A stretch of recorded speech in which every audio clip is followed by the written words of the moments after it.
y'all, it's Izzy here with Aromatic Fragrances International, and as you can see, I have an array of candle making supplies in front of me. Today I'm going to be giving you our picks for the #1 essential supplies you need for making candles. Whether you're doing it as a hobby or your prospective business owner, these are the bare necessities. You might think that this is not actually tons of stuff, and that's the whole deal. You really don't need too much stuff, but the stuff you do need is absolutely mandatory. Today I'm just going to be talking about supplies. I won't be going into wax or wicks because that is a whole story in itself. But if you want to know more about what waxes and wicks and containers we recommend, make sure you go ahead and leave a like on this video and drop a comment down below, and we will have a video like that coming up for you very soon. I've broken it down to the basics that you need. Nowadays, there are tons of candle making gadgets on the market. It can be really easy to get overwhelmed, as it is with any hobby. You go out, you want to buy all the coolest stuff so it's awesome and shiny and new and you have everything you could possibly need, but you might actually spend up way more money than you need. You might find out that you don't actually need all these supplies. You end up don't using half of them. So it's way better to start with the bare essentials and then from there move up, build your collection of supplies as you start making candles more, as you find your own style.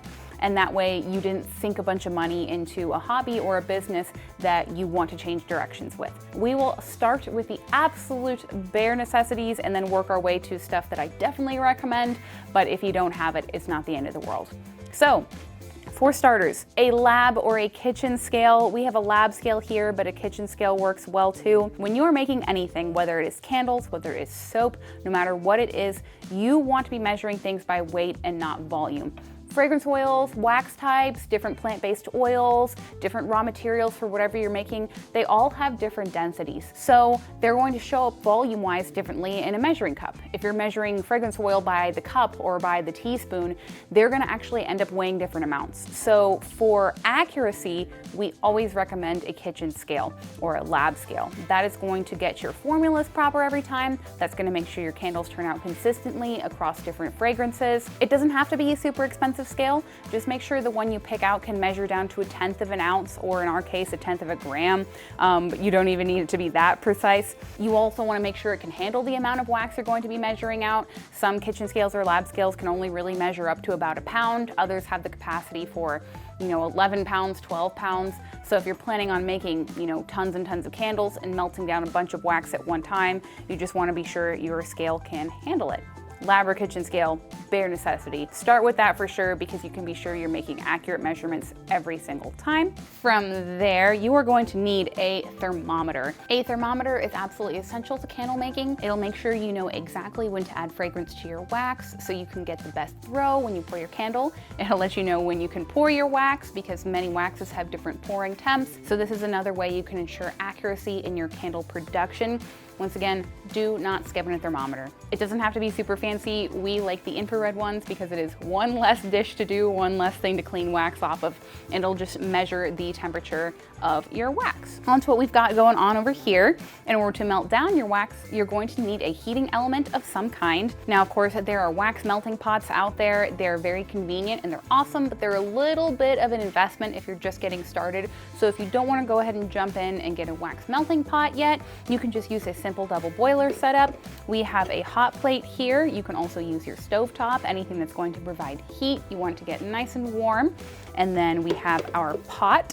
We really like to use like a big wide pot so we can get plenty of water in there. Now that water is going to boil when over the heat.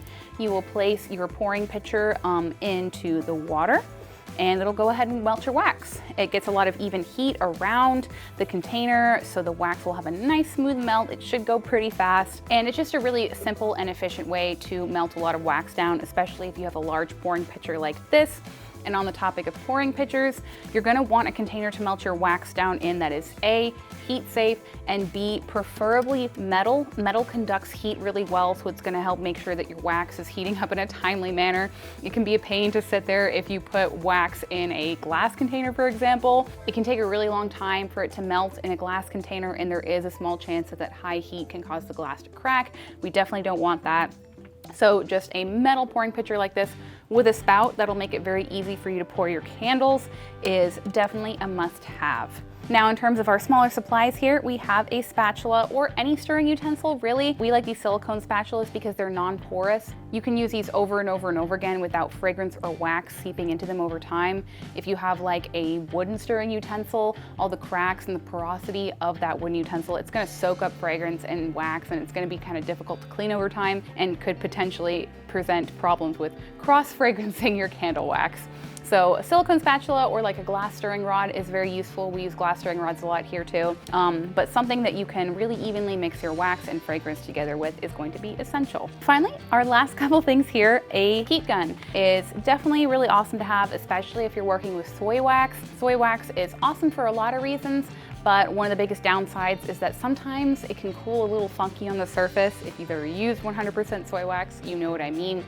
Or just in general, if your candles cool too quickly or if something happens during their curing process and they develop sinkholes or wet spots on the side, heat gun is just gonna make sure you get those nice, smooth, even tops on your candles, because who doesn't love a perfectly smooth, clean candle top?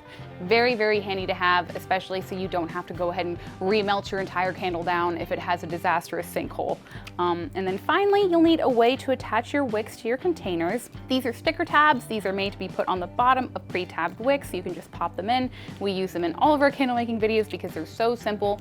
They adhere really well. I know I've seen other candle makers using just regular glue tabs or even hot glue. Hot glue can get kind of messy, so I definitely wouldn't recommend it, especially because you can get so many of these for so cheap in bulk, and you can just stick to your heart's content and make tons of candles at a time with them. Oh, and something I don't have here in front of me, but it's definitely something that you already have on hand in your pocket, is a calculator. It doesn't need to be a super advanced calculator. You can just use the one on your phone. You can borrow your kid's school calculator, whatever is most convenient for you. A calculator along with a thermometer, a scale, it's going to help you get accuracy and consistency in your candles every single time. And the more you can replicate the things that you know you did right or the things that you liked about your candles, the more amazing candles you can make and hopefully scale your business up from there. And of course, you are also going to need your wax, you're going to need your containers, you're going to need your wicks. But like I said, that is a whole topic for a video in itself. There are tons of different wax types available on the market. If you are interested in learning more about waxes that we offer here at AFI, or just whatever waxes are out there on the market, let us know in the comments down below, and we'd love to discuss our personal top picks and what has been trending in the market recently. And of course, fragrance, which is our personal specialty here at AFI. If you haven't already checked out some of our top selling candle fragrance oils, make sure you head on to afi-usa.com/shop. Go ahead and filter by product type, look at all of our best selling candle scents to see where you could potentially get started. If you're not sure what fragrance to pick for your candles, it's a great place to start because those fragrances are tried and true and proven to perform based on testimony from hundreds of our customers and our own experience testing here in the lab. We have a bunch of tutorials here on our channel if you need some inspiration for starting your own candle making business, or if you just want to branch out and try some fun new designs with embeds or colors or layering.